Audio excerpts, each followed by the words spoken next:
আসসালামু আলাইকুম। আজকে আমরা সিমিলার টু মতো এই ওয়ার্ডটি দিয়ে বাক্য গঠন করব।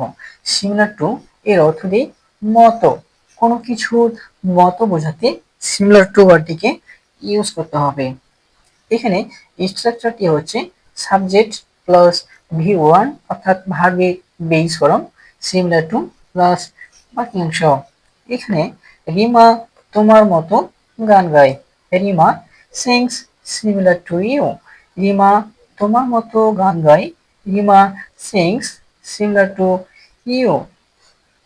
তুমি তার মতো কথা বলো। You speak similar to him. তুমি তার মতো কথা বলো।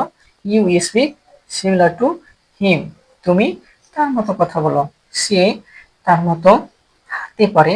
সে তার মতো কথা বলতে পারে।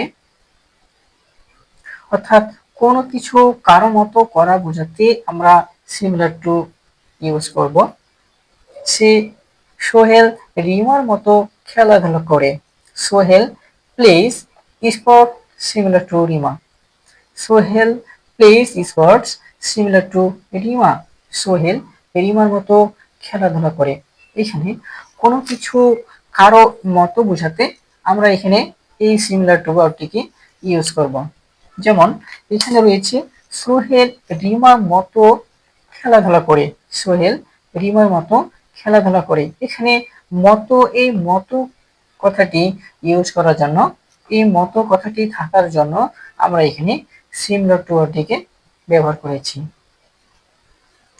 তাহলে বাক্যের মধ্যে যদি কোনো কিছুর মতো বা কারো মতো অর্থ দিই বা কারো মতো বোঝাতে সিমিলার টু ইউজ করব।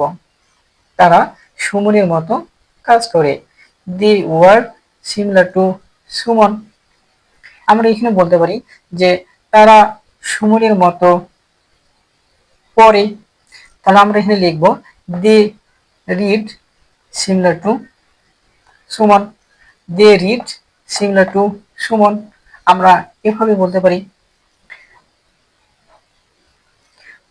আমরা এভাবেও বলতে পারি যে সে রিমার মতো চিন্তা করে। হ্যাঁ, হি থিংস সিমিলার টু রিমা। তো এখানে এই যে মতো কথাটির জন্য আমরা এই সিমিলার টু ইউজ করছি। অর্থাৎ প্রতিটি বাক্যের ক্ষেত্রেই আমাদের এখানে মতো কথাটি রয়েছে।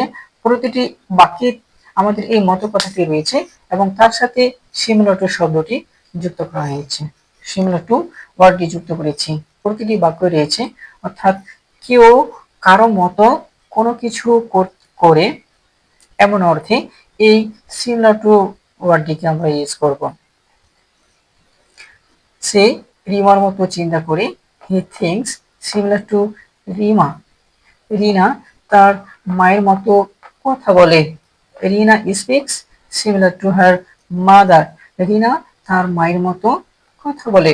রিনা speaks similar to her mother. এভাবে করে আমরা সিমিলার টু দিয়ে অনেক অনেক বাক্য গঠন করতে পারি এই সিমিলার টু দিয়ে। অর্থাৎ কোনো কিছুর মতো বোঝাতে এই সিমিলার টু শব্দটি ব্যবহার করব। আর তার জন্য এই স্ট্রাকচারটি রয়েছে। এই স্ট্রাকচার দিয়ে আমরা এই সমস্ত বাক্যগুলোকে গঠন করতে পারবো।